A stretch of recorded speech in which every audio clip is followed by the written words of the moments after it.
Hello दोस्तों, welcome to my YouTube channel. अगर आप इस ड्रामा के पिछले पार्ट को नहीं देखे तो जरूर उसको भी देख लीजिएगा। तो चलिए बिना किसी देरी के वीडियो को स्टार्ट करते हैं। कांग और सुनबो जब उस अलमीरा के सामने पहुंचता है तभी मिस्चा वहाँ से बाहर आ जाती है, लेकिन ली ह्यून अंदर ही रहता है। तो सुनबो मिस्चा से पूछता है कि आप यहाँ पे क्या कर रहे हैं। तो मिस्चा कहती है मुझे पता है कि मैं यहाँ पे नहीं आ सकती, लेकिन मुझे भी इन्वेस्टिगेशन करना था और मैं क्राइम सीन को देखना चाहती थी। लेकिन सुनबो को उसकी बात पर विश्वास नहीं होता, इसलिए वो अलमीरा के अंदर देखना चाहता था, लेकिन मिस्चा उसे रोक देती है और कहती है मैं सोच रही थी कि मैं तुम्हारे ऊपर केस करूंगी। तुम मेरे बारे में इतना गंदा बात करके एक तरह से मुझे तुमने सेक्सुअली हरासमेंट किया, और ऐसे ही बातों में उलझा के वो उन दोनों को वहाँ से ले जाती है। और उसकी इस काम से ली ह्यून इम्प्रेस हो गया था। तो वहाँ से बाहर आने के बाद ली ह्यून सोचता है क्या ये काम जूनियों का है, क्या वो मुझे फंसाना चाहता है। लेकिन ये कैसे हो सकता है, क्योंकि मुझे तो इस ऑफिसर ने बुलाया था। इनका जब मर्डर हो रहा था क्यों ये अपने आप को डिफेंड नहीं किया, ऐसा कौन सा गिल्ट की वजह से उन्होंने ऐसा किया। फिर वो उस दवाई को चेक करते हैं जो कि कैंसर का दवाई होता है। तो ये सोचता है कि जो इंसान कैंसर पेशेंट है उनमें क्या गिल्ट हो सकता है। इधर ये ओल्ड मैन लॉयर जियोंग को एक आदमी का फोटो दिखा के कहता है इसे और इसके बेटे को जल्द से जल्द ढूंढो। और इधर उस फोटो वाले आदमी को दिखाया जाता है जो कि जेल में है, और इधर उनके बेटे जो उस पुलिस ऑफिसर का मर्डरर है, जो अपने घर में अपने मॉम और अपनी बहन की डेड बॉडी देखता है। इधर घर में मिस्चा ली ह्यून के कपड़ों में खून देखता है और फिर देखती है कि ली ह्यून को एक बहुत बड़ा कट लगा है। तो वो उस जगह की ड्रेसिंग करती है और फिर वहीं पे ही सो जाती है। उसके बाद ली ह्यून जाग के देखता है कि मिस्चा वहीं पे सोई हुई होती है। तो वो मिस्चा को अपनी गोदी में उठा के बेड पे ले जाके पटक देता है और फिर स्माइल करता है। नेक्स्ट डे मिस्चा जब नींद से जागती है देखती है कि ली ह्यून ने पूरा घर को साफ सुथरा कर दिया है और खाना भी बना रहा है। तो मिस्चा जब उसके पास जाती है ली ह्यून उसे मुंह धो के आने के लिए कहता है। उसके बाद वो दोनों एक साथ बैठ के खाना खाते हैं। तो मिस्चा खाना खाते वक्त बार बार खाना नीचे गिरा रही थी और बेचारा ली ह्यून को बार बार साफ करना पड़ रहा था। तभी ली ह्यून को याद आता है कि वो अपने छोटे भाई का भी ऐसा ही ख्याल रखता था। तो ली ह्यून मिस्चा से खाना खाने के लिए पे करने के लिए कहता है और मिस्चा ये सुन के शॉक हो जाती है। नेक्स्ट डे पुलिस स्टेशन में मिस्चा इस केस रिलेटेड इंफॉर्मेशन कलेक्ट करने के लिए जाती है, लेकिन उसकी टीम मेंबर समझ जाता है और उसे रोकने की कोशिश करता है। तभी वहाँ पे पुलिस हेड और प्लानिंग ऑफिसर आ जाते हैं और वो लोग सब कुछ देख लिए थे, लेकिन इस बार वो मिस्चा को कुछ नहीं कहते और वहाँ से चला जाता है। और इधर ली ह्यून अपने दोस्त के पैसे से कुछ कपड़े, नया फोन खरीदने की बात करता है, क्योंकि वो एक मर्डर सस्पेक्ट है, इसलिए वो अपने क्रेडिट कार्ड से कुछ भी खरीद नहीं सकता। तो उसके दोस्त को जब ये पता चलता है कि वो एक मर्डर सस्पेक्ट है, ली ह्यून की गाड़ी से उतरने के बाद वो पुलिस को कॉल करने लगता है, लेकिन ली ह्यून उसे पकड़ लेता है और कहता है अगर तुमने मेरे बारे में पुलिस को बताया तो मैं भी कह दूंगा कि तुम मेरे साथ हो। और फिर वो वहाँ से चला जाता है। उसके बाद ली ह्यून हॉस्पिटल में आती है उस ऑफिसर के ऑटोप्सी रिपोर्ट जानने के लिए। तो जुन वो वहाँ पे था और वो उसे देख के पहचान जाता है। तो वो कहता है उस ऑफिसर का ऑटोप्सी रिपोर्ट आ गया है, और फिर वो ली ह्यून को डेड बॉडीज दिखाता है। तो वो उसे उस बिल्डिंग वाले डेड बॉडी को भी दिखाता है और कहता है ये दोनों मर्डर एक जैसे ही हुआ है, मतलब मर्डरर सेम पर्सन है। उसके बाद ली ह्यून वहाँ से जाने लगता है। तो जुनबो कहता है इस केस को सॉल्व करने के बाद तुम जरूर मुझे ट्रीट देना। ली ह्यून हाँ कहता है। तो ली ह्यून मिस्चा को कॉल करके सभी बातें बता देता है और कहता है बिल्डिंग से मिला हुआ वो डेड बॉडी मतलब जो और इस ऑफिसर के बारे में पता करने के लिए कहता है। उसके बाद इन लोगों के एब्सेंस में इस केस के जितने हो सके फाइल्स अपने साथ घर लेके आती है। तो ये दोनों मिलके उस फाइल्स को देखते हैं। तो मिस्चा इस केस रिलेटेड बातें कर रही थी, तभी ली ह्यून उसके सर पर हाथ फेरता है और फिर उसे बहुत सारा काम दे देते हैं और मिस्चा काम करते करते वहीं पे सो जाती है। नींद से जागने के बाद पूरे घर में उसे ली ह्यून कहीं पे नहीं मिल रहा था, तो वो उसे बाहर भी ढूंढने लगता है। बाहर ली ह्यून सीढ़ियों पे बैठा हुआ था, तो मिस्चा भी उसके पास आके बैठती है और फिर दोनों बहुत सारे बातें करते हैं। नेक्स्ट सीन में दिखाया जाता है फिर से वो मर्डरर एक इंसान का मर्डर कर दिया और उनका नाम चोई है। नेक्स्ट डे ली ह्यून खाना बना रहा था और मिस्चा सो रही थी। तभी उसके पास जिमी कॉल करता है और इस मर्डर के बारे में इन्फॉर्म करता है, क्योंकि मिस्चा उसे ऐसा करने के लिए कही थी। लीहुन भी ये सभी बातें सुन लेता है। उसके बाद वो मिस्चा को लेके कहीं पे जाता है तो वो कहता है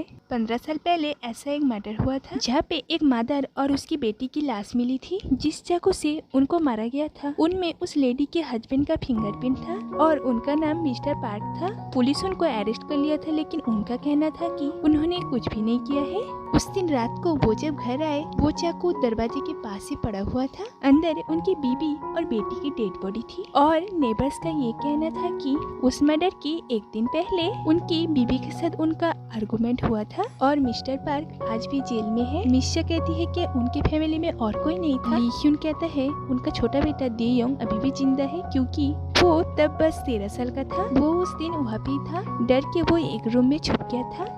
तो ली ह्यून सोचता है वो भी मेरे जैसा अकेला जिंदा है जिसका पूरा फैमिली का मर्डर हो गया है। मिस्चा कहती है कितनी परेशानी हुआ होगा उसको, बस ये इनफ नहीं था कि उसने अपनी फैमिली खोया। उस टाइम जरूर उसे सभी मर्डरर का बेटा कहता था। और फिर सोचती है जैसे मैं। फिर कहती है 10 साल हो गया, अब तो वो 25 ईयर का हो गया होगा। बाय एनी चांस वही बच्चा मर्डरर तो नहीं जो कि रिवेंज के चक्कर में ये सब कर रहा है। उसके बाद हमें दे योंग को दिखाया जाता है जो कि अपनी मॉम और बहन की डेड बॉडी के सामने खड़ा हुआ है और फिर उसके जाते ही वो 2 बॉडी वैनिश हो जाता है। मतलब दे योंग उस 2 बॉडी को इमेजिन कर रहा था। उसके बाद मैसेज के थ्रू मिस्चा जिमी को कहती है ताकि वो दे योंग के बारे में पता करे और सुनबो को पता चल जाता है कि मिस्चा उसे मैसेज कर रही है। तो कांग कहता है क्या मिस्चा अपने तरफ से इन्वेस्टिगेशन कर रही है, क्या उनको कुछ क्लू मिला है? तो सुनबो कहता है ऐसा कुछ हो ही नहीं सकता क्योंकि वो अकेली कुछ भी नहीं कर सकती। फिर वो लोग सोचते हैं कि ली ह्यून उसे हेल्प कर रहा है। उसके बाद ये दोनों मिस्टर पार्क से जेल में मिलने के लिए आते हैं, लेकिन वहाँ पे उनकी मुलाकात लॉयर जियोंग से हो जाता है।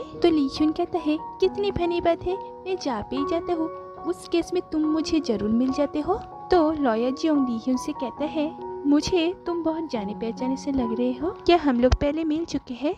तो ली ह्यून कहता है मुझे नहीं पता।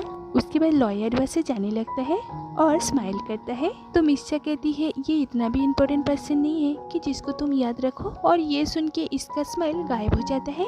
उसके बाद ये दोनों मिस्टर पार्क से मिलने के लिए जाते हैं। पहले तो मिस्टर पार्क कहते हैं कि उन्होंने ही सबको मारा है, लेकिन ली ह्यून जब उन्हें उनकी बीवी और बेटी की डेड बॉडी की फोटो दिखाता है वो उस फोटो को देख नहीं पाता और बहुत ज्यादा गुस्सा हो जाता है। तो ली ह्यून कहता है कि मुझे पता है कि आप किसी का भी मर्डर नहीं कर सकते, तो बताइए आपका बेटा कहाँ पर है? तो मिस्टर पार्क कहते हैं उन्हें नहीं पता। तो ली ह्यून उनके ऊपर बहुत गुस्सा करता है और फिर बाहर आ जाता है।